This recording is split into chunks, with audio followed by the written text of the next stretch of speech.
Todo auténtico viaje es una odisea, una aventura, cuya gran pregunta es si uno se pierde o si se encuentra atravesando el mundo y la vida, si se aferra al sentido o se descubre la insensatez de la existencia. Desde los orígenes, y desde aquel que quizás sea el mayor de todos los libros, la Odisea, literatura y viaje aparecen estrechamente vinculados, en una análoga exploración, destrucción y recomposición del mundo y del yo. Es una cita de Claudio Magris, recogida por Carlos García Gual en el prólogo de la edición de Alianza de la Odisea. Bienvenidos al Club Dalroy. Hoy tenemos el inmenso placer de contar con la profesora Victoria Hernández, doctora, especialista en literatura. De hecho, de los tres que estamos aquí, probablemente es la única que realmente sabe de lo que vamos a hablar. Y que es además, pues bueno, una viejísima conocida del Club Dalroy, muy amiga, así que, y sobre todo que es una mujer de la que constantemente se puede seguir aprendiendo, ¿no? Sobre todo en cuestiones de literatura, que yo creo que es su ámbito, su campo fuerte. Y luego tenemos aquí a Santi Ubén, nuestro capitán Dalroy, hijo bastardo de El Porquerizo Eumeo, ¿no? En su versión... Pues es una buena referencia esa, ¿eh? En su versión argentina, lo cual baja el valor. Y nada, hemos venido para hablar de la Odisea, ¿no? que es una, junto con la Ilíada, pues los dos grandes cantos que han parido la cultura occidental. Y probablemente yo creo que, a pesar de que la Ilíada tiene un hueco importantísimo en nuestro corazón y es un canto, junto con el Gilgamesh seguramente, pero es un canto muy fundacional, la Odisea también tiene, ahí está abriéndose paso también en nuestros corazones, porque tiene temas muy interesantes, ¿no? Yo creo que lo vamos a comentar ahora. Es un paso adelante respecto al Homero de la Ilíada. Sí. Hay muchísimas teorías, de hecho, en torno a si el autor de la Odisea es el mismo autor que el de la Ilíada. Y llegamos a la conclusión, porque tampoco hay nada que lo desmienta, de que es así, de que la obra de la que vamos a hablar hoy es una obra ya de la madurez de Homero, y realmente se nota, porque hay un camino y una evolución en temas, en perspectivas y sobre todo en la profundidad que se aporta a determinados personajes que no aparecen en la Ilíada, que es la obra, por así decirlo, épica por antonomasia, y que muestra un sentido trágico de la vida terrible y muestra a un héroe todavía demasiado hierático respecto al personaje mucho más redondo y más rico en matices que es el Odiseo de la obra que vamos a tratar aquí. Nota al pie, hablaremos de Odiseo y de Ulises indistintamente, seguro, porque en algunos de los textos que vamos a leer, que pertenecen a la edición de Gredos, traducida por José María Pavón, se traduce casi siempre el nombre al latín, el Ulises latino, el Odiseo griego, pero bueno, hablamos de la misma persona. Sí que es cierto que la Odisea, como decía Magris en la cita que nos ha leído Santiago, es el viaje de la vida de cualquiera de los hombres que hoy o hace 500 años o dentro de 500 años se acerquen a esta obra, y sobre todo es el viaje y el momento de la vida en el que nos podemos encontrar muy perdidos. En algunos momentos de la vida podemos estar desorientados, podemos estar naufragados en alguna costa lejana, y Homero nos muestra que esto es algo muy humano, nos muestra los límites y nos habla también de temas muy cotidianos, mucho más mundanos, por así decirlo, que algunos de los que se tratan en la Ilíada, como son la familia, el matrimonio, la fraternidad, la paternidad. En este caso, Ulises es padre, pero es hijo, ¿no? Es marido.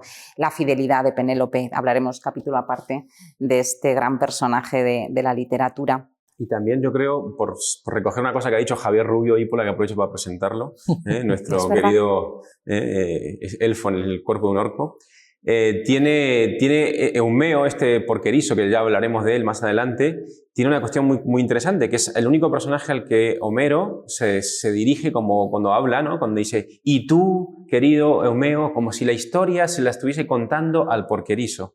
¿no? O sea, si la estuviese recordándole al porquerizo que es parte de la historia. Y ese porquerizo que además es una vida anónima, al final. Pero yo creo que es una obra que habla a toda la humanidad, ya no solamente a los aristócratas, a los nobles, ¿no? Como podría ser pensar la Ilíada, sino que yo creo que se dirige directamente a lo esencial humano, que está compuesto de vidas anónimas que son las que sostienen en el fondo la historia. Sí, los personajes humildes que aparecen en esta obra con especial relevancia, y es el único vocativo, es junto precioso, además, a siempre. los que mencionan a Patroclo en la Ilíada, y es increíble, porque es un signo de, pues bueno, de importancia, ¿no? de carisma dentro de la obra. Perdón, que te interrumpo. No, yo lo que iba a decir es que también los especialistas lo que hacen es distinguir precisamente entre un modelo de Aristoi en la Ilíada y un modelo distinto de Aristoi en la Odisea. Algún amigo nuestro, el profesor Salvador Antuñano, que defiende que es el mismo Homero, sí que es verdad que reconoce, porque esto es necesario, que en el caso de que sea el mismo Homero, el Homero de la Ilíada es un Homero muy joven, y el Homero de la Odisea es un Homero ya muy mayor, que ha madurado muchos temas que propone de una manera muy idealista en la Ilíada, y que en la Odisea, pues obviamente han cambiado muchísimo. Y uno de estos es precisamente el ideal de la nobleza, de la virtud, ¿no? Parece que en la Ilíada la virtud está necesariamente relacionada con estos grandes nobles héroes que son poderosos, que tienen fuerza, ¿no? que saben que son militares todos ellos, que sí, que tiene un linaje además. Claro, muy curtido. algo de virtud y de Aristoi hay también en las mujeres, pero en tanto en cuanto están relacionadas con grandes hombres. Y en cambio aquí en la Odisea no. En la Odisea el Aristoi es una cuestión mucho más moral. No tiene tanto que ver con tu estatus social o con tu estatus de ser el hijo de no sé qué dios. De hecho, no obstante, perdón, pero el porquerizo es un hijo de nobles que fue capturado y fungió como esclavo durante toda su vida, pero adora a su señor y es de los pocos que todavía esperan su regreso. Sí, pero en la contraparte se ve más claro. Tenemos un conjunto de nobles que están pretendiendo a Penélope, claro, y que se comportan como unos villanos. Como verdaderos, sí. De una manera completamente contraria al ideal de la virtud. Sí, de hecho es el antagonista por antonomasia, porque si decíamos en la edición anterior, cuando hablábamos sobre la Ilíada, que no había un antagonista claro en la Ilíada, sino que todos luchaban contra ese destino inapelable, en este caso sí, los pretendientes se nos hacen totalmente odiosos, pero porque contravienen todas y cada una de las normas que veremos más adelante. Pues muchos rasgos de estos personajes que aparecen aquí son la prudencia, la paciencia, la lealtad y bueno, yo creo que vamos a empezar ya sin más dilación a meternos en el propio texto. Todos conocemos medianamente el argumento. Ahora voy a introducir también 4 líneas con las que Aristóteles resume el argumento en su Poética. Pero sabemos que es un viaje de regreso de todos los guerreros de Troya, desde Troya, los guerreros griegos, concretamente de cómo se estanca este nostos, este regreso de Odiseo a Ítaca, ¿no? Dice Aristóteles así: el argumento de la Odisea no es largo de contar. Un hombre ha permanecido lejos de su hogar durante muchos años. Poseidón no lo pierde de vista ni por un momento. Está solo. La situación en su casa es como sigue. Los pretendientes malgastan sus bienes y conspiran contra su hijo. Tras un proceloso viaje vuelve a casa, se presenta, destruye a sus enemigos y se salva. O sea, Aristóteles es como sabemos, muy sintético. A mí me llama la atención muchísimo de todas de esta enumeración de acciones que se suceden a lo largo de este resumen brevísimo que hace Aristóteles, la oración en la que dice está solo. Entonces, ¿cómo un capitán, cómo un héroe puede ser héroe si está solo y perdido y además sin rumbo y el único propósito que tiene en la vida no es nada heroico, sino que simplemente es volver a su casa? Pues todo esto también da muchísimo que hablar. Y así lo presenta Homero en el Proemio. He de decir que el Proemio es la introducción que se hace siempre, invocando primero, por supuesto, a las musas para que den voz al Aedo, al poeta. Y mientras que en la Ilíada el proemio es muy breve, canta o musa la cólera de Aquiles, en este caso el proemio de la Odisea es muy largo y da muchas vueltas además. Y da tantas vueltas como quizá el mismo protagonista, que da también muchas vueltas. Y vamos a ver esta estructura errática a lo largo de varios momentos de la obra, porque si bien la Ilíada es totalmente lineal en su temporalización, es causal y no tiene apenas saltos atrás, salvo algún recuerdo que es bastante, por así decirlo, enlatado. Aquí vamos a ver que hay varias líneas argumentales que se superponen, varias temporalizaciones paralelas, y la verdad es que aquí Odiseo hace un alarde de narratología que después ha sido copiado hasta la saciedad y se sigue haciendo todavía hoy en nuestros días. Entonces, este planteamiento tan largo y tan de vaivenes es muy sistemático y muy significativo dentro de la propia obra. Musa, dime del hábil varón que en su largo extravío, tras haber arrasado el alcázar sagrado de Troya, conoció las ciudades y el genio de innúmeras gentes. Muchos males pasó por las rutas marinas luchando por sí mismo y su vida y la vuelta al hogar de sus hombres, pero a estos no pudo salvarlos con todo su empeño, que en las propias locuras hallaron la muerte, insensatos. Devoraron las vacas del sol Hiperión e irritada la deidad los privó de la luz del regreso.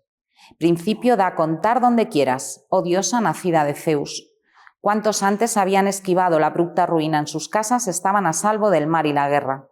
Solo a él, que añoraba en dolor su mujer y sus lares, reteníale la augusta Calipso, divina entre diosas, en sus cóncavas grutas, ansiosa de hacerlo su esposo.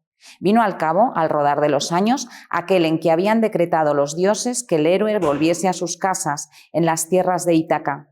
En vano seguía con sus penas y sin ver a los suyos. Dolidas las otras deidades, disentía Poseidón de continuo, enconado en su ira contra Ulises divino, que erraba de vuelta a su patria. Muy largo, un proemio muy largo, muy extenso y como podemos ver también, bastante errático. Pero es muy interesante que en este premio ya Homero, como sucedía con la Ilíada, da las pistas y las claves radicales de cómo hay que interpretar la Odisea. Y una de las... Hay muchas cosas que se pueden comentar, pero una de las que más me llama la atención es una enseñanza que está muy metida dentro de la Odisea, que tiene que ver con el papel del héroe, que en el fondo trata de pues recuperar un orden que se ha perdido, ¿no? En el fondo todo héroe, la función de todo héroe es recuperar un orden perdido, ¿no? ¿Qué es lo que pasa? Que en la Ilíada esa recuperación del orden cae en las manos de Aquiles, y es verdad que uno podría decir, bueno, pero Aquiles tiene el apoyo de muchos dioses, de su madre, de Zeus, de Atenea, sí, pero de alguna manera Aquiles es mucho Aquiles, ¿no? Entonces como que él coge sobre sus espaldas y él más o menos resuelve el partido sin necesidad sin mayores dificultades. ¿Qué es lo que pasa? Que en la Odisea eso ya no se da. En la Odisea ya no hay esta fe en la capacidad humana, ni siquiera de los héroes semidivinos, de conseguir salvarse a sí mismos. Hay un apoyo constante de la diosa. Hay un papel de Zeus mucho más como un dios sabio, como un dios casi providente, ¿no? que mucho más mediador, como mucho menos tirano que en la Ilíada. Pero sobre todo está el hecho que es fundamental y que es estructural, que lo comentaremos después seguramente, de que cuando Ulises desciende a los infiernos y recibe el mandato, ¿no? por medio del adivino de que no puede comerse las ovejas de Helios, ¿no? Las vacas. Las vacas. Bueno, las ovejas de Helios.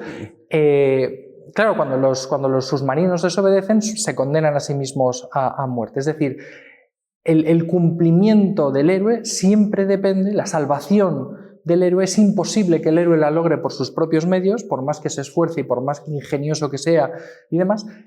Y al revés, vemos que todo este intento de Ulises por sacarse él mismo las castañas del fuego lo conducen a la soledad, extraviado, perdido en la isla de una diosa que lo desea, que tiene que ponerse a disposición de los feacios, porque es que él mismo por sí mismo no puede. Y es como una especie de aprendizaje, ¿no? De tú mismo por tus propios medios no puedes nada, ¿no? Que es el mismo aprendizaje que está realizando de manera paralela Telémaco, ¿no? Que además está el hecho de que no tiene la referencia de un padre, que esto es otro temazo que podemos tratar.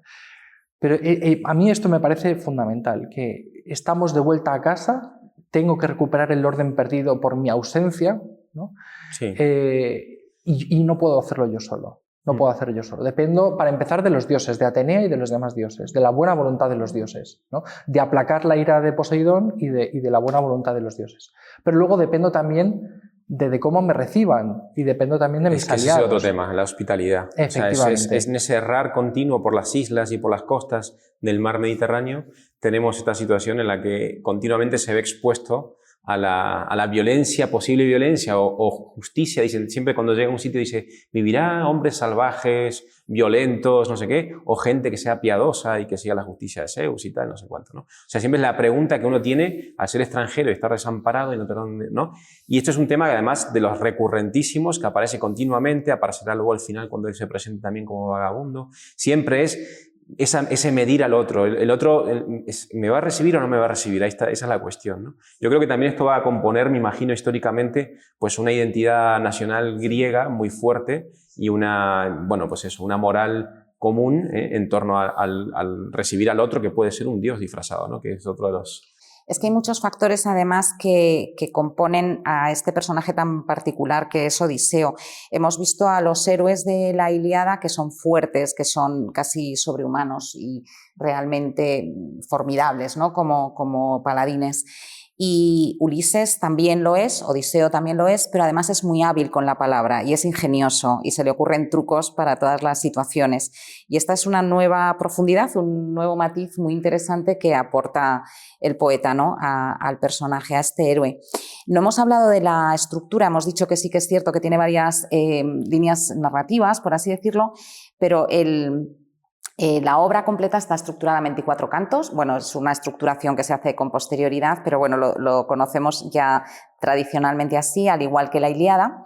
Los 5 primeros están dedicados a lo que se conoce como la telemaquia, porque en estos 4 primeros cantos todavía no aparece Ulises, no sabemos nada de él, solo sabemos que no ha regresado a casa. Se lo presenta a través de otros, eso Exacto. Es genial, ¿no? Se presenta a Ulises a través de su familia. Está Penélope, pues recluida en el palacio en Ítaca. Su padre se ha ido al campo, no ha querido saber nada porque está profundamente deprimido. Esto lo sabemos después porque se lo cuenta la madre en el Hades a Ulises. Y Telémaco, a punto de convertirse en heredero, porque todavía no lo puede ser, porque no le ha brotado la barba, aunque parece que es incipiente. Y una situación de absoluto desgobierno. O sea, Ítaca está desgajada por la mitad. El palacio ha sido tomado por los 108 pretendientes, que son estos nobles niñatos mimados que no atienden a ninguna ley de hospitalidad, ni de cortejo, ni de absolutamente nada, y vacían las despensas y las bodegas del rey ausente, ¿no? Y vemos a un niño, a Telémaco, mirando al mar totalmente añorante de su padre, de la figura paterna, de la que solamente posee esa ausencia, que Penélope ha mantenido con gran prudencia y gran fidelidad, ¿no? O sea, el padre no ha desaparecido, no ha muerto, pero no está. Y entonces, gracias a un conciliábulo divino que aparece en el primer canto, Atenea, disfrazada de Mentor, se lleva a Telémaco de viaje para que vea otros modelos familiares más estructurados que el que tiene en ese momento. Es brutal cómo se puede ver esa, ¿no? Por trasladarlo también a una actualidad muy fuerte, esa ausencia del padre, lo que ocasiona en el hogar y en la identidad del hijo. El hijo de Telémaco es inseguro. De hecho, cuando Mentor le habla con bastante, lo reprueba y le dice, oye, ¿cuándo vas a serte tu hombre suficiente para echar estos pretendientes terribles fuera de aquí, no sé qué, no sé cuánto? Y él le agradece, después de ser como, ¿no? O sea, después de que le hablasen de esa forma tan fuerte, dice, es que tú debes ser un dios porque me hablas como un padre, le dice a Mentor, ¿no? Entonces, a mí me parece como muy interesante este comienzo de un hogar, además, cómo aparece frente a los ojos de un niño que el padre no esté, ¿no? Y los pretendientes son esa expresión también de de la absoluta sí, caos, dejadez, desgobierno, peligro, amenaza que hay en torno al hogar, ¿no? Por la ausencia del padre. Y de hecho, el viaje que se emprende no solamente es para ver situaciones más estructuradas, ¿no? También tiene que ver con la búsqueda de su padre. ¿No? Y de que le hablen de su padre y saber quién es él, porque él no termina de ser un hombre y ya tiene 20 años por lo menos. O sea, que es un chaval... Pero que él de alguna manera sabe que la solución de su casa, de su hogar, del problema que está sucediendo en su hogar, la recuperación de ese axis mundi fundamental de su propia vida, pasa por la recuperación de su padre. O sea, ahí hay un vacío que se tiene que llenar de alguna manera. Claro. Por eso hablábamos antes de empezar esta conversación de que hay otra figura de la mitología que es muy paralela, muy parecida a la de Telémaco, ¿no? Que es Orestes. Bueno, que aparece también en la Telemaquia al principio. Sí. Y que en los dos es patente este vacío, ¿no? Mientras en Orestes esto va a suponer el desarrollo de una tragedia, pero es una tragedia que de alguna forma supone eso, la necesidad de la recuperación de la figura paterna que ha muerto y la necesidad de que se cumpla una justicia restaurativa, de nuevo, la necesidad de un orden. En el caso de Telémaco, Ulises no está muerto, ¿no? Entonces está en ese proceso de búsqueda y de encontrarlo, y por eso va a hablar con los testigos de la vida y de hecho, los acontecimientos. Si lees el siguiente fragmento, es el momento en el que Mentor le aconseja a Telémaco que se ponga en marcha, ¿no? ¿Cuál dices tú? ¿El primero, el de la Odisea? Sí. Este. Ah, vale. Marcha a Pilo primero e inquiere de Néstor divino. Desde Pilo ve a Esparta y pregúntale allí a Menelao, que el postrero volvió de los dánaos vestido de bronce. Y si nuevas te dan de que vive y regresa tu padre, por muy grande que sea tu aflicción, persevera hasta 1 año. Mas si sabes que ha muerto y no cuenta en los vivos, retorna sin mayor dilación a la patria querida y levanta en su honor un gran túmulo. Ofrécele fúnebres dones, cuantos bien te parezca, y entrega a tu madre a otro esposo. Es que me parece... Le pide, bueno, le está diciendo que asuma su posición papel como hombre de la casa, ¿no? Sí. Porque no le dice que tu abuelo entrega a tu madre, dice entrega tú a tu madre. Sí. Si tu padre muere, tienes que tú dar el paso y asumir ese... Pero me parece precioso el juego enigmático que nos propone Homero, porque... En este caso, Telémaco no sabe si su padre está vivo o está muerto. Penélope tampoco lo sabe, pero nosotros sí sabemos que está vivo. Lo saben los dioses, Mentor no se lo revela, nos lo han propuesto en el proemio desde el principio, pero luego vemos a lo largo de varios momentos premoniciones, oráculos que le aseguran a Ulises que va a volver. Se lo dice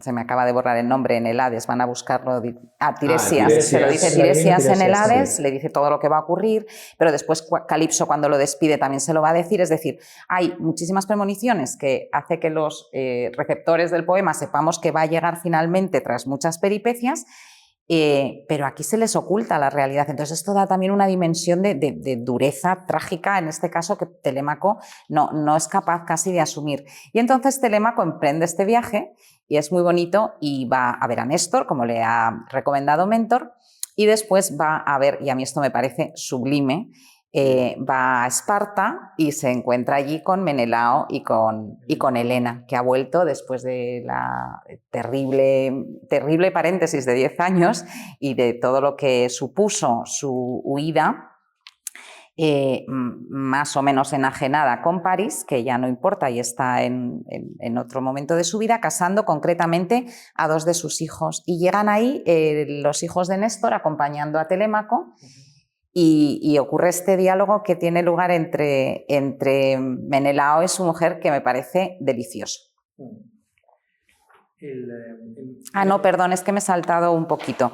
Es el siguiente, es el de Menelao, retoño de Zeus, sí. En Menelao, retoño de Zeus, ¿sabemos qué clase de varones se ufanan de ser los que hoy han venido al palacio? ¿Me engaño o acierto? Callar no podría. Nunca vi ni en mujer ni en varón semejanza con otros, cual la muestra a mi vista ese joven. Con pasmo le miro y un retoño paréceme ver del magnánimo Ulises. Yo diría que es Telémaco, el hijo que apenas nacido él dejaba en su hogar cuando, impúdica yo, por mi causa los argivos marchasteis a Troya en afanes de lucha.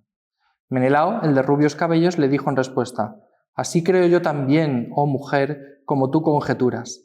Tales eran las piernas de Ulises y tales sus manos, tal su agudo mirar, su cabeza y así sus cabellos. Hace poco, acordándome de él, les hablé de lo mucho que por mí se afanó y padeció, y al instante el muchacho derramó largo lloro y lo quiso ocultar con los pliegues de la capa purpúrea que alzó para cubrirse los ojos». El diálogo que tiene, que acaba de leer Javier entre Menelao y Helena, a mí me parece muy bonito, porque este autor, que es mucho más maduro y mucho más experimentado que aquel que escribió la Ilíada, por toda la experiencia vital, suponemos, nos plantea a estos dos, este matrimonio ya maduro, en una conversación totalmente privada, entre que se parece mucho al niño. ¿No te recuerda a ti, Ulises? Ay, sí, mira, si tiene las piernas igual, es que es precioso. Y adivinamos aquí un gesto que me acabo de dar cuenta, precioso, de cómo Telémaco con el manto se cubre las lágrimas, y es un gesto idéntico al que hace su padre en la corte de Alcino cuando escucha a Laedo recitar la historia. También se cubre con el manto para cubrir el llanto, ¿no? Bueno, me parece muy significativa, ¿no? La forma en la que retrata Homero 20 años después, o 10 años después, a la manzana de la discordia, concretamente en este caso personificada en Helena, esta escena tan apacible y tan doméstica de un matrimonio totalmente bien avenido. De todas formas, hay otro tema también muy interesante, y es la función que desempeña Helena en esta escena, porque claro, pasamos de la Ilíada, en las que las mujeres son un poco mujer florero, entiéndase en el mejor sentido, pero que no tienen mucho más papel que a lo mejor rezar a la diosa para encomendar a los soldados en el combate, y en el caso de Hécuba, y luego Andrómaca, que recibe a su marido, que tiene ahí al niño con la nodriza y demás, pero vamos, que tampoco parece que estén haciendo gran cosa, y sin embargo aquí vemos que Helena desempeña una función casi política en la corte de Menelao, ¿no? Que bueno, es la de mujer de mediar. Alcino, después Luego la mujer de Alcino, efectivamente. En la misma Penélope, o sea, se ve mucho más como señora del hogar, como regenta y como la que marca los tiempos de qué se va a hablar y cómo se va a hablar, ¿no? Y de hecho es la figura que intermedia entre los viajeros recién llegados a la corte de Menelao y el mismo Menelao, ¿no? Es decir, ahí tiene una función mucho más activa, mucho más clara, mucho más real, mucho más propia de una mujer del hogar. También es verdad, por otro lado, que en la Ilíada, como es un poema de guerra, es un poema de desubicación en general, ¿no? Nadie de los personajes que están interpretando su papel en la Ilíada realmente está donde debería estar, ¿no? Y esto es lo que genera el conflicto, en el fondo. Y en cambio aquí sí, estamos viendo el ideal de lo que debería ser Ítaca cuando vuelva a Ulises y se recupere el orden. Y por lo tanto estamos viendo ya una escena doméstica con un funcionamiento ordinario, con un funcionamiento correcto, como debería ser, ¿no? Y más adelante creo que Odiseo dice no sé si es el encuentro con Nausicaa, que habla del matrimonio, dice que un matrimonio bien llevado es lo mejor que puede... Ese texto está seleccionado también ahí porque me parece otro de los temas más importantes de este fragmento, ¿no? de esta temática familiar, ¿no? Que por cierto, que tiene mucho que ver con algo que habéis dicho antes y lo hemos pasado muy por encima, que es que se presenta la Orestiada también, o sea, como una antitelemaquia, ¿no? Entonces tenemos el caso de Orestes, que va a matar a su madre porque su madre no ha esperado a su padre y se ha casado y lo traiciona y es el que asesina a su padre junto con el tío. Bueno, no es su tío, bueno, Egisto, pero Egisto, sí. Hay una... Pero es como, y continuamente está el fantasma de qué pasa si no me esperan en la casa, si no hay nadie que me espere en casa, entonces soy errante o estoy perdido o estoy... De hecho, la figura de Agamenón está muy presente a lo largo de toda la Odisea y además de forma muy estructurada. Aparece en el canto 1, aparece en el canto 12, aparece en el canto 24 y en muchas otras referencias que se hacen continuamente. Pero en el 11, cuando Odiseo desciende al Hades, se encuentra con Agamenón y le previene y le dice: ten mucho cuidado cuando llegues a casa, porque es muy posible que te ocurra, aunque Penélope es casta y fiel y te está guardando el trono, mira lo que me pasó a mí, ¿no? No seas confiado y no llegues mostrando toda tu identidad. Y es un momento que marca el resto de los 12 cantos, porque desde que llega Odiseo a las costas de Ítaca no se descubre que es él hasta el canto 22, me parece, en el certamen para buscar el marido. Pero ya llegaremos a ese momento, no nos anticipemos, porque de Penélope quería leer un fragmento, que es el que, perdón, nos hemos saltado por orden cronológico de los cantos, que es una de las intervenciones pues, más conocidas de la Odisea, y es esta treta, porque Penélope efectivamente, al estar también avenida con Ulises, también es muy astuta, con la que intenta engañar o por lo menos retrasar esa decisión de elegir sucesor o marido, ¿no?, entre los pretendientes, y todos sabemos que lo que hacía era tejer ese tapiz que iba a servir de mortaja a su suegro Laertes, y por la noche lo destejía. Y dice así: pretendientes que así me asediáis, pues ha muerto ya Ulises. No tengáis tanta prisa en casar, esperad que yo acabe esta tela que estoy trabajando, no pierda estos hilos. La mortaja será del insigne Laertes el día que le alcance la parca fatal de la muerte penosa. Que ninguna mujer entre el pueblo me lance reproches por faltarle a él sudario, teniendo tamañas riquezas. Bueno, y luego sigue hablando uno de los pretendientes, diciendo que a través de una criada que había espiado y conocía este truco que estaba llevando a cabo Penélope, se lo había archivado, porque tenemos también aquí la idea de la fidelidad absoluta, no solo de Penélope, sino de toda la corte de Ulises. Y de la casa de Ulises, sí, los exacto, siervos. Exacto, y de hecho todas las sirvientas que fueron infieles y que ayudaron a los pretendientes tienen un merecidísimo final en la venganza. Aquí hay otra cuestión que es muy interesante incluso desde el punto de vista filológico, porque hay dos términos, vamos a decir, o dos familias de términos que tienen que ver con el deseo, con el amor, ¿no? Aquellos que vienen de la partícula ¿no?, el mismo eros, que es el amor, pero es un amor unilateral, en clave de deseo, ¿no? Yo quiero algo y por lo tanto pues lo busco, lucho por él o lo disfruto en el caso del deseo sexual. Y luego está la raíz fil, ¿no?, de ahí viene filía, el amor que interpretamos como amor de amistad, pero que realmente más que amor de amistad significa amor de algo que de alguna manera es propio, en el sentido de que hay una cierta reciprocidad, ¿no? Hay cariño, efectivamente, hay cercanía, pero porque es algo mío, ¿no? El concepto de oikos, como hogar, como lo propio, está aquí, la fidelidad está aquí, dentro de esta filía, dentro de este fil, ¿no? Porque también está filotes, que es este amor de filía, pero que también tiene un cierto componente sexual. La cuestión es que todos los que se dejan arrastrar por el por el deseo desordenado, que es también una especie de tentación constante en Ulises, ¿ya, no?, con Calipso, con Circe, sea también, bueno, la figura de Nausicaa, aunque no tiene tampoco pero está ahí también. El relato del mito del amor desordenado de Afrodita, ¿no?, y de Ares.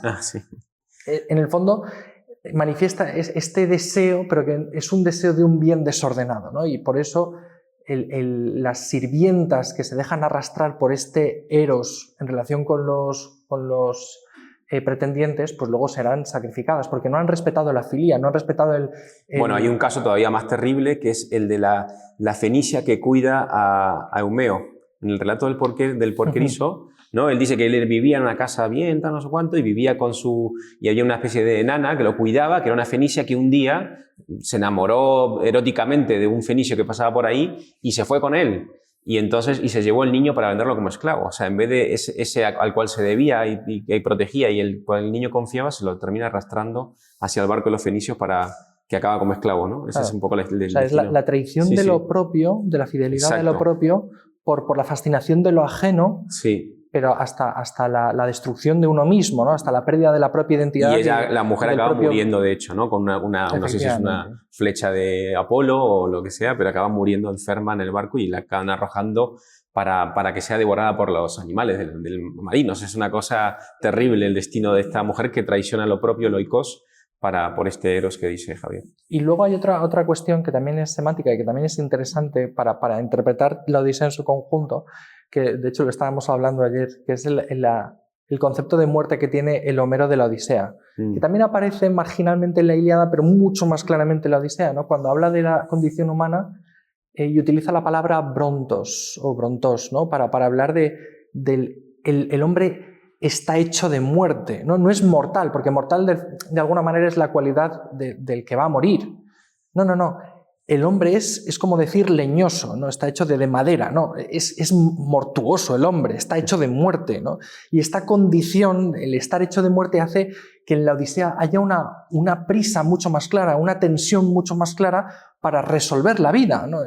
Cuando uno dice, ¿qué es lo que mueve realmente a Ulises, ¿no? En el libro famoso de Luca da Vernia dice, claro, si tú estás hecho de muerte, sabes que vas a morir, y además estás en las condiciones en las que te encuentras en la Odisea, ¿no? Con dioses en tu contra, con naufragios y con demás, tú tienes la urgencia de decir, yo tengo que morir en mi axis mundi, en mi hogar, en mi oikos, ¿no? Terminar de recoger la historia, ¿no? En su casa. Claro, sí. con aquello que da verdaderamente sentido a mi vida, que en el fondo es Penélope. Entonces, el viaje no es deseable en sí mismo. Y esto es el gran debate con Cavafis, ¿no? Sí.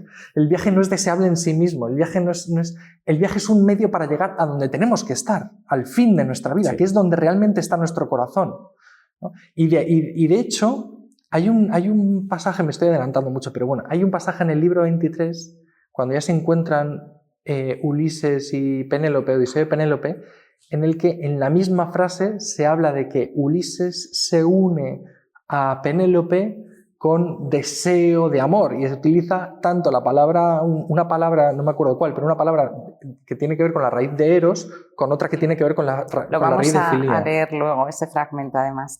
Pues es que, a ver, más ayer hablábamos de algo parecido en un momento telefónico que tuvimos, de la sensación, no solamente efectivamente de esta fugacidad absoluta de la vida, de cómo se le escapa entre los dedos a Ulises, porque han pasado ya 20 años y él sigue contemplando al mar con una pena inmensa, porque es muy consciente de sus límites precisamente mortales, porque estoy aquí y no me puedo desplazar a pocas millas náuticas de donde se encuentra mi patria, ¿no? Mientras que los dioses van, vienen, juguetean con nuestro destino como si se tratase de... Y con los límites espaciales, temporales, exacto. ¿no? Aparece en la isla Hermes, en la isla donde lleva años recluido. Sí, Odiseo. Y en un abrir y cerrar de ojos se soluciona, claro, este problema que a él le llevaba retrasando la vuelta más de 8 años, ¿no?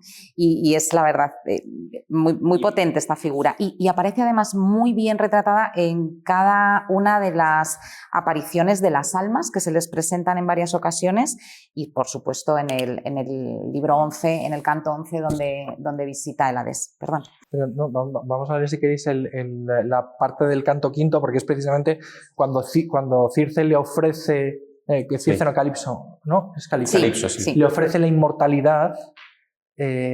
Claro, y él la rechaza. La rechaza. Esta es una de las partes preciosas favoritas para mí, una de las pocas que hemos seleccionado de las aventuras marítimas, por así decirlo, que él relata cuando ya está en la costa, perdón, en el reino de los feacios. Y en ese banquete de bienvenida en el que se reconoce por fin como Ulises, y todos lo reconocen porque él canta y cuenta finalmente el desenlace de la guerra de Troya, ¿no? Y cuenta todo el ingenio del caballo, etc. Pero antes de eso, antes de llegar a la costa de los feacios, Calipso lo ha tenido que liberar por mandato expreso de Zeus, porque lo tenía retenido, le había ofrecido ser inmortal, ser su esposo, y él rehusaba, pero no tenía forma de escapar de ahí. Entonces Hermes le dice a Calipso que tiene que dejarlo marchar por orden expresa del jefazo. Y se refiere Calipso así se dirige así a Ulises. Hola, Ertíada, que es hijo de Laertes, retoño de Zeus, Ulises mañero, ¿de verdad tienes prisa en partirte al país de tus padres y volver a tu hogar? Marcha, pues, pese a todo en buen hora. Mas si ver en tu mente pudieses los males que antes de encontrarte en la patria te hará soportar el destino, seguirías a mi lado guardando conmigo estas casas, inmortal para siempre, por mucho que estés deseando ver de nuevo a la esposa en que piensas un día tras otro. Comparada con ella, de cierto, inferior no me hallo, ni en presencia ni en cuerpo, que nunca mujeres mortales en belleza ni en talla igualarse han podido a las diosas. Y le contesta Ulises así, leedlo con voz de varón. No lo lleves a mal, diosa augusta, que yo bien conozco cuán por bajo de ti la discreta Penélope queda a la vista en belleza y en noble estatura. Mi esposa es mujer inmortal, mientras tú ni envejeces ni mueres. Mas con todo, yo quiero, y es ansia de todos mis días, el llegar a mi casa y gozar de la luz del regreso. Si algún dios me acosare de nuevo en las olas vinosas, lo sabré soportar. Sufridora es el alma que llevo en mi entraña. 1000 penas y esfuerzos dejé ya arrostrados en la guerra y el mar. Denle colmo esos otros ahora. Así dijo. Ya el sol se ponía, vinieron las sombras y marchando hacia el fondo los dos de la cóncava gruta. Sí. Dejamos esos puntos suspensivos para la imaginación del oyente. Bueno, pues efectivamente, Calipso, si no hay nadie más bella que tú, si lo que tú me estás ofreciendo en esta isla paradisíaca no lo voy a conseguir en el peñasco que es Ítaca. Esto es lo que yo llamo la tentación de números, la tentación de la inmortalidad, ¿no? Así es. Pero es que no estamos hechos para eso. Exacto, es que yo no quiero eso, quiero volver a mi casa, quiero volver a encontrar a alguien que me llame por mi nombre. Claro, que además eso tiene que ver mucho también con el otro tema, que es la hospitalidad. Al final, en la hospitalidad hay un acoger, o sea, parece como que si el hombre está hecho para ser acogido también, o sea, nace siendo acogido y muere siendo acogido también, en el recuerdo de los tuyos, en aquellos que te reconocen. Yo creo que es uno de los temas que esto lo trata muy bien Higinio Marín en Mundus y en otros sitios. Y hay otra cosa, y es el hecho de para qué estamos hechos, qué es lo que realmente reclama nuestro corazón, ¿no? Que es muy interesante, porque en el último canto, cuando hablando con Laertes, Ulises como que profetiza de alguna manera y mi muerte llegará por el mar, pero estaré yo en mi casa rodeado de los míos, que es también como termina la Guerra y Paz, ¿no? De Tolstoy, ¿no? Que la felicidad humana está en eso, en tener una casa con tu familia, disfrutar. Y el decir, hay una especie de deseo profundo dentro del corazón humano que tiene que ver con ese arraigar en un lugar donde somos queridos, ¿no? Donde somos fundamentalmente dependientes también porque otros dependen de nosotros, ¿no? Donde realmente puede realizarse un amor pleno, que es aquello para lo que estamos llamados, ¿no? Que en clave cristiana podríamos decir que tiene que ver con nuestro viaje hacia la patria definitiva, pero que eso, el eco de eso en esta tierra tiene que ver con la fundación del hogar, sí. ¿No? Y claro, y en contraposición, esta imagen tan moderna, ¿no? La felicidad está en las aventuras, en el viajar, ¿no? En cogerte la mochila, irte a no sé dónde, a no sé cuál y tal. Tú dices, o sea, eso puede ser parte del proceso del llegar. Como le pasa a Telémaco, cuando todavía no tienes la barba, puedes hacer eso, ¿no? Y ponerte a viajar a la corte de Menelao ahí con los lacedemonios y tal, pero luego hay que... Pues vamos a dar un salto para ir avanzando, porque de verdad es que esto no tiene fin y podríamos estar días enteros y no es la cuestión tampoco. Cuando realmente Ulises fabrica una balsa, sale de la isla de Calipso y llega como un náufrago otra vez a la costa del reino de Alcino, donde es encontrado por su hija, la princesa Nausica. Vamos a dar un salto, pero entendemos que es muy bien recibido, que Ulises tiene buen porte todavía y Nausica no le hace ascos a Ulises, tampoco lo lleva a la corte, lo presenta con el visto bueno de la madre. Vamos a hacer todos estos saltos y hay un momento precioso en el que Ulises toma la palabra y él narra todas estas aventuras del mar en primera persona, que es algo también totalmente novedoso y totalmente ajeno a ese narrador omnisciente que veíamos en la Ilíada y a lo largo de todo este viaje. Y hay un fragmento en el que menciona en primera persona el episodio en el que después de varias aventuras en las que va perdiendo a sus hombres, se enfrenta con el cíclope. ¿De acuerdo? El cíclope burlado, al final, con un ingenio, con unos juegos de palabras de soy nadie, que tampoco tenemos tiempo ahora para explicar, y cómo el cíclope, hijo de Poseidón, le pide a su padre que Ulises nunca vuelva de nuevo a su patria. Y es este fragmento de aquí, si lo quieres leer. Tal le dije. Él, clamando al señor Poseidón, elevaba sus 2 manos al cielo cuajado de estrellas. Escucha, Poseidón de cabellos azules que abrazas la tierra. Si soy tuyo en verdad y en llamarte mi padre te gozas, haz, te ruego, que Ulises, aquel destructor de ciudades, que nació de Laertes y en Ítaca tiene sus casas, no retorna a su hogar. Y si está decretado que un día vuelva a ver a los suyos, su buena mansión y su patria, que sea tarde, en desdicha, con muerte de todos sus hombres, sobre nave extranjera, y encuéntrese allí nuevos males. Esta fue su plegaria que oyó el de cabellos azules. Lo cual es genial, que además puede hacer esta maldición el cíclope, porque Ulises, en un rapto de Ibris, ¿no? Cuando ya está lejos con la barca, lo insulta y le dice, yo soy Ulises, el hijo de Laertes, o dice el hijo de Laertes, no sé qué, no sé cuánto. O sea, le da un poco las referencias para que pueda maldecirlo y... Pero es que fíjate, tiene todo el sentido, porque en el fondo es la reivindicación del yo, ¿no? Del yo poderoso, fuerte, ingenioso y demás. Y Ulises tendrá que ser rebajado a la nada, a ser un suplicante en corte extranjera y luego en su propia casa para poder recuperar su identidad, para poder recuperar quién es él realmente. Entonces, esto es un paso necesario, ¿no? Tú no te puedes salvar a ti mismo, tú no eres nadie, en el fondo, ¿no? Tú estás completamente a merced de los dioses. Y yo creo que esto culmina, pero no me quiero adelantar, pero va a culminar el canto 10 cuando lleguemos al rito nigromántico, ¿no? No, y además que es importantísimo para Ulises, con lo que tú dices, es que sea acogido. Quienes realmente mueven la historia y son los que conducen a estos, los feacios, es el porquero, o sea, es la gente que lo recibe bien, frente a aquellos que devoran hombres, porque el cíclope es alguien que no tiene dice que cada cíclope es el señor de su casa y no se lleva con los suyos, y no tienen normas, y no tienen leyes, y no respetan a los dioses, y se devoran a aquellos que reciben, ¿no? Devoran al prójimo, es decir, no tienen prójimo, lo cual es muy interesante también. Pues nada, estamos con Ulises en el Palacio de Alcino, contando todas estas aventuras marinas, retrotrayéndose al origen de su nostos, desde que sale de Troya, va pasando por las diferentes aventuras, hemos ido explicando alguna de ellas, y llega el momento en el que Odiseo cuenta ahí en la corte de Alcino, cómo desciende al Hades para encontrar a Tiresias por consejo de Circe, porque este será el único que le explique cómo tiene que volver a su casa. Hay una serie de ritos para poder entrar al infierno, al Hades, que es de lo que estaba hablando Javier, y no sé si queréis hablar de eso o no, porque vamos un poco mal de tiempo. Sí, ¿no? Muy rápidamente, pero es que es la inauguración también de un nuevo tópico literario, o sea, que se va a repetir, ¿no? Que es el descenso a los infiernos, que no es propiamente una catábasis, que es lo que suele, ¿no? El descenso, porque Ulises no desciende a ninguna parte. No, llega con barco, sí. Llega con barco a una isla y ahí hace el rito y aparecen las almas y demás, ¿no? Pero es verdad que tiene como esa especie de paso por la muerte antes de poder ser salvado, antes de poder salir a la vida definitivamente, ¿no? Sí, como que tiene que resolver sus asuntos del pasado antes de enfrentarse a todo lo que está por venir. Y esto es una estructura que va a permanecer prácticamente intacta durante toda la literatura, pero es que hasta incluso hoy en día, en este nuevo medio que ha surgido de comunicación que son los videojuegos, esto se sigue cumpliendo. O sea, tienes que ir al infierno, que puede ser un infierno representado, un infierno también personal, ¿no? Vital, para poder salir de ahí, para poder hacer la anábasis y poder salir en una resurrección, en una recuperación de la propia identidad,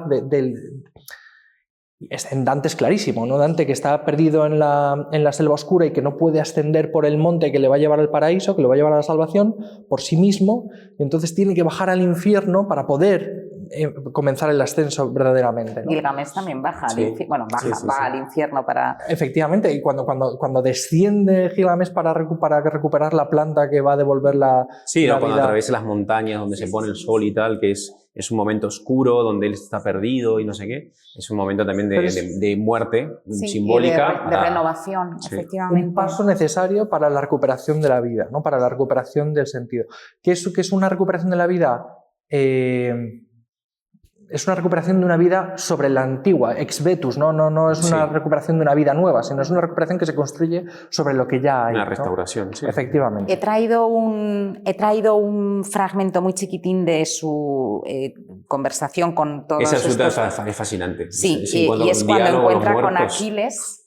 O sea, es todo el libro 11, es su diálogo con todas las almas de los muertos que se va encontrando, cotillea un poco también a ver si ve algunos muertos célebres y se los va encontrando. Pero hay un momento sublime que es, desde mi punto de vista, el encuentro con su madre, a la que no puede abrazar, esta falta de cuerpo, ¿no? de corporalidad, carne, de plasticidad, que a mí me enternece. Y el encuentro con Aquiles, que si retomamos lo que decíamos en el último episodio, de que Aquiles prefiere permanecer en ese cleos, en esa gloria de los héroes y ser recordado en los cantos, vemos aquí el desenlace, que tiene que ver muchísimo también, yo creo, con el punto de vista de un poeta maduro. Y dice así, cuando se lo encuentra Odiseo: tú, Aquiles, fuiste en cambio feliz entre todos y lo eres ahora. Los argivos te honramos un tiempo, al igual de los dioses. y aquí también tienes el imperio en los muertos. Por ello no te debe, oh Aquiles, doler la existencia perdida. Tal hablé, sin hacerse esperar, replicando me dijo, le dice Aquiles así, no pretendas, Ulises preclaro, buscarme consuelos de la muerte, que yo más querría ser siervo en el campo de cualquier labrador sin caudal y de corta despensa que reinar sobre todos los muertos que allá fenecieron. O sea, no, déjate de cantos, déjate de glorias. Y de hecho lo único que lo consuela es saber que su hijo es un hombre de honra. Exacto. O sea, ¿no? Su pensamiento va hacia su hijo. Primero hacia su padre, hacia la impotencia que no tiene de defender a su padre anciano, a Peleo, y luego va por su hijo. Cuando, ¿no? Odiseo le habla de su hijo, él dice que fue lo único que lo consoló. Y se marcha tranquilo porque sabe que su hijo es... La importancia también de la honra para los griegos. Pero vamos, que esto es donde aquí es la diferencia clarísima respecto del más allá que traerá el cristianismo, o el concepto de vida más allá de la muerte del cristianismo. Es la vida más allá de la muerte en las culturas antiguas no es una vida deseable por sí misma, ¿no? Sí, excepto la egipcia por ahí. La egipcia, ¿no? Sí. Pero está claro que en el mundo griego no. Aquí hay una sí, es un estado poco apetecible. Bueno, pues vamos a dar un gran salto porque vamos mal de tiempo y para no extendernos muchísimo, llegamos a partir del canto 13 a las costas de Ítaca. Atenea lo disfraza de un vagabundo, de un náufrago, de un suplicante, y hay varias anagnórisis. Primero lo reconoce su hijo, en este caso otra vez transformado casi con un dios, lo reconoce Argos, su perro, y luego lo reconoce, o sea, son fragmentos preciosos. Recomiendo muchísimo los fragmentos del canto 16 y del canto 17. Pero de repente vamos a dar así un salto al canto 19, y es cuando su aya, su niñera, lo reconoce mientras lo baña al encontrarle una cicatriz que lleva en el muslo. Si lo queréis leer vosotros, sí. Es la Odisea 19. Al frotar con sus manos, notóle esta mella la anciana. Conocióla en el tacto y soltó conmovida la pierna, que cayendo de golpe en la tina y sonando en el bronce, la volcó hacia adelante, y el agua vertióse en la tierra. La alegría y el dolor la tomaron a un tiempo. Eso es muy fuerte. La alegría y el dolor la tomaron a un tiempo. Sus ojos se llenaron de llanto, la voz se perdió en su garganta, mas a Ulises al cabo cogió del mentón y le dijo: «Cierto tú eres, Ulises, mi niño querido, y no supe conocerte yo misma hasta haberte palpado las carnes. Tú, mi dueño». Es espectacular porque sabemos que Ulises lleva ya en Ítaca 7 cantos. Y todos nosotros los que leemos el poema sabemos quién es, sabemos que va a terminar venciendo, pero se hace esperar, ¿no? Y esta tensión la consigue Homero de una manera magistral. Pero por fin, o sea, toda esta pena, esta desesperanza que cifran solamente en el regreso del rey, de repente aquí se hace patente, ¿no? Y el aya suelta la pierna cuando se da cuenta. Y es que es tan cinematográfica esta escena, porque es que oímos retumbar el bronce de la... Y además mientras está bañando, de repente, plum, se plasma el recuerdo de ella, que recuerda todo lo que sucedió con el jabalí. Exacto. O sea, es como que aparece de repente y lo siguiente es que suelta la pierna, ¿no? Que se produce. Es increíble, porque en el fondo estamos hablando de la recuperación de la identidad por el otro a partir del recuerdo, que es algo potentísimo. Y llama la atención cómo, sin embargo, Penélope no lo reconoce. Que la pobre Penélope, que tiene la mente ofuscada en los problemas de la corte, en todos los rollos que está, pues es incapaz, por el propio sufrimiento, es incapaz de ver a quién tiene delante, ¿no? Y sin embargo, estas personas humildes, sencillas, ¿no? Ingenuas un poco en el caso de Telémaco todavía, son capaces, y esto habla de la sintonía plena, de la armonía plena que hay entre el orden moral y el orden intelectual, ¿no? Estas almas que están moralmente ordenadas, sí, son capaces de ver de una forma mucho más clara y mucho más verdadera que otros que deberían, ¿no? O parecería que deberían ser capaces de reconocer. Igual le pasa eso a Penélope porque es muy astuta, como Ulises, ¿no? Sí, Penélope está efectivamente ofuscada, pero también pues recelosa de cualquier otro que pueda venir con engaños. Y además llevan acechándola, claro, mucho tiempo. Claro, entonces ya a continuación de estas escenas, Odiseo le pide a Euclea que no revele su identidad todavía. Penélope convoca el certamen en el que va a elegir esposo y el que gane esta prueba tiene que realizar una hazaña solo digna de Ulises. Ella saca las armas del arcón para ver quién es capaz no solo de tensar el arco, sino de atravesar con una sola flecha los ojos de 12 hachas puestas en fila sin rozar. Bueno, una cosa realmente maravillosa. Esta es la parte de la Ilíada que hay en la Odisea. Exacto, exacto. O sea, porque además es muy gracioso que nadie puede tensar el arco de Ulises. No es que no atinen con la flecha en las hachas, es que no son capaces de armar el arco, ¿no? Efectivamente. Y Ulises, que estaba, pues, en fin, revestido como un mendigo, dice, bueno, pues si queréis que yo pruebe y os parece bien que este pobre mendigo lo intente. Y entonces es aquí ya cuando todos realmente empiezan a sospechar y realmente él se presenta ya como... Que además es un mendigo que lo han burlado de él. Sí, se han bueno, burlado de él, lo han golpeado, le han tirado cosas. Sí, él incluso alguno que veía con mejor fondo le advirtió, ¿por qué no te marchas y no dejas esta empresa y no se marcha? Sí. Es como, bueno, todos, aquí no hay medida, ¿no? Todos los que han infringido van a ser castigados por igual. La matanza en este canto y en el siguiente es digna de la Ilíada, como muy bien ha dicho Javier. No vamos a leer este fragmento, pero es glorioso también como tensa el arco, como si fuera un músico que afina la lira. Bueno, es precioso, de verdad. Y efectivamente Telémaco, que sí sabía ya que era su padre, pues por fin explota, ¿no?, de gozo ante la revelación de que está ahí su padre. Y dice Ulises ya en el canto 22, perros viles, que ya os figurabais que yo nunca habría de volver de la tierra de Troya y estabais por eso devorando mi casa. Os llevabais al lecho a mis siervas y a mi esposa asediabais estando yo en vida, sin miedo de los dioses que habitan el cielo anchuroso o cuidado de futuras venganzas por parte de hombres. Ya ahora, prisioneros a todos, os tiene la muerte en sus lazos. Y se inicia la matanza de todos los pretendientes. Que no dejan títere con cabeza. No entre queda él ni y el Telémaco. apuntador. Sí, entre él y Telémaco, y bueno, ayudan un poco los demás. La verdad es que es muy satisfactorio en este momento ver cómo todos van muriendo. Las siervas son ahorcadas en el patio. Hay un proceso posterior de purificación del palacio. Penélope misteriosamente se ha quedado dormida en toda esta escena arriba en sus aposentos, y cuando se despereza y se despierta, después de todo esta noche sangrienta que ha ocurrido en su palacio, Odiseo se acerca a ella y le dice, hola, que ya he vuelto, que ya estoy aquí, y todos pensamos que se van a fundir en un precioso abrazo, y entonces Penélope dice, te voy a poner a prueba. Sí, es genial. Te voy a poner a prueba porque no me fío nada. O sea, llevas 9 cantos ocultándome quién eres y ahora te crees que de buenas a primeras, después de estar 20 años aquí manteniendo a tu hijo al palacio, voy a rendirme directamente a tus... No, estoy siendo un poco irónica, pero realmente es esto, Lo ¿no? piensa porque no lo dice, es decir, le pone a prueba sin decírselo. Sí. ¿No? Le dice, eres Ulises, pues muy bien, pues estupendo, pues venga. Y le mueve llama, la cama, ¿no? Sí, le llama a Euriclea. le dice exactamente así Penélope a la sierva. Mas anda, Euriclea, ve y tiende su lecho allá adentro en la sólida alcoba nupcial construida en un tiempo por él. Pon la recia armazón y haz su cama sobre ella con pieles y mantos y colchas vistosas. Y entonces Ulises se pone a temblar pensando que alguien ha desmontado su cama y explica cómo había forjado él en el tronco de un olivo una cama totalmente inamovible. Era imposible que alguien moviera su cama. Porque estaba enraizada, ¿no? Estaba enraizada Efectivamente. en el tronco del Eso olivo. es muy fuerte, ese símbolo, ¿sí? Y es que es genial porque estamos hablando como el Sancta Sanctorum del templo del palacio de su casa, ¿no? Que es el lugar donde él guarda la intimidad con su mujer. Ahí no ha entrado nadie, es el tálamo nupcial, ahí no ha entrado nadie, ¿no?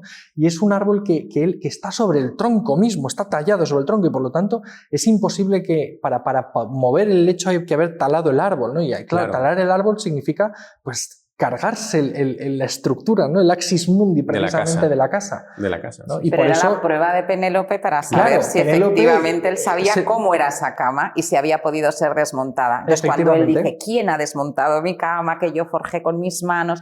Entonces es Penélope ahí cuando realmente se dio cuenta de que era él realmente Ulises. Tal le habló, es un olivo, que esto también tiene su aquel, la simbología, ¿no? de teniendo Atenea, en cuenta que es Atenea, sí. ¿no? Sí. Estamos hablando de la cultura jonia claramente, en fin. Tal le habló, o sea, cuando él explica ya cómo había montado la cama, esta cama que era pues efectivamente el puro cimiento del hogar, ¿no? Del palacio, tal le habló. Creció en él un afán de gemir y lloraba, apretando en su pecho a la esposa leal y entrañable, cuando ya lo reconoce. cuál de grata, esta metáfora es preciosa, cuál de grata se muestra la tierra a unos hombres que nadan, cuya nave rompió Posidón en el mar, agredida por la fuerza del viento y el recio oleaje, y muy pocos a la costa escaparon a nado del agua grisácea, con la piel recubierta de costra salina, y contentos en la tierra afirmaron el pie tras rehuir la desgracia. Tal de dulce mostrábase a ella el esposo al mirarle. Había llegado a tierra firme, había llegado a su esposa, ¿no? Después de bregar contra las olas. Y llorando los viera la aurora de dedos de rosa, si no viene otra cosa a pensar la ojizarca Atenea.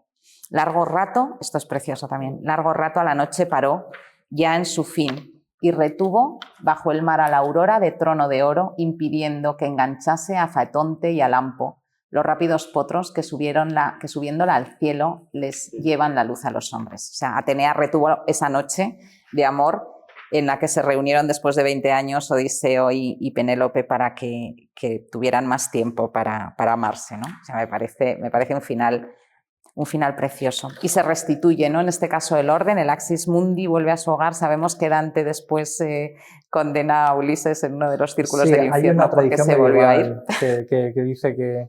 Pero creo que Dante no llegó a leer la Odisea en griego, ¿no? ¿O sí? No, pero esto era una historia medieval que decía que Ulises, después de unos años, como que se aburrió de estar en casa y quiso buscar el final del mar, ¿no? Y por eso se fue a las columnas de Hércules a buscar porque era en el fondo este afán de dominio del mundo, ¿no? de satisfacer intelectualmente, ¿no? un conocimiento que le está vedado a los seres humanos, ¿no? Y también un poco viene la cuestión del pecado original. Y Ulises y Dante lo condena al infierno, además a un infierno muy profundo, porque por culpa de Ulises además muere de nuevo toda su tripulación, porque ese barco naufraga, ¿no? Porque el ser humano es incapaz de llegar. De todas formas es curioso porque Dante cuenta esta tradición, pero es verdad que en la misma Odisea Ulises ya llega al confín del océano, que es precisamente la isla del rito nigromántico, que no recuerdo cómo se llama, pero que en la Odisea se dice que está en el confín del océano. Sí. Entonces, de alguna manera podríamos hablar también de lo que eso supone simbólicamente, ¿no? El llegar hasta lo más lejos de casa para poder volver a casa. Pero no tenemos tiempo, supongo. Luego está el canto 24, en el que se reencuentra con Laertes, con su padre, ya padre, hijo y nieto en este caso. Se recomponen, se hacen las paces con los pretendientes, se restaura el orden en Ítaca. Es muy importante también en este caso la intervención de Atenea para que no siga habiendo más, como pasa también en la Orestiada, ¿no? Cuando las Eurinias, ¿no? Como las Erinias, que luego se convierten en las Eumenides. Claro, que pasa lo mismo que con la Ilíada, ¿no? Sí. Que se necesita llegar a un pacto y por lo tanto a un mínimo gesto de perdón para que realmente pueda regresar el orden. De todas formas, hay una cosa que no hemos comentado para completar simplemente, que es que en estos últimos cantos ya vemos a Telémaco como un señor. O sea, el Telémaco de estos últimos cantos ha ido creciendo. Poco tiene que envidiar a los héroes de la Ilíada, es decir, ha madurado. Y esto es también una parte sustancial importantísima del... Sí, de hecho yo quería, para recomendar, como estamos en el Club Dalroy, yo quería recomendar un libro que me ha recomendado a mí Eduardo Navarro, un amigo, que se llama El gesto de Héctor, porque se llama Prehistoria, Historia y Actualidad de la figura del padre. Y entonces a través de la literatura clásica, sobre todo de los mitos y tal, entre ellos Telémaco y tal, reflexiona sobre la paternidad, que yo creo que es uno de los grandes temas también de la filiación y la paternidad de la Odisea. Así que ese es el libro de Luigi Soja, me parece que se llama así, El gesto de Héctor. No sé si tenéis algún librito para... Yo antes lo he dicho mal, no, se llama Alessandro de Averni, el que he citado yo antes, que él tiene también un libro que es muy interesante, muy fácil de leer.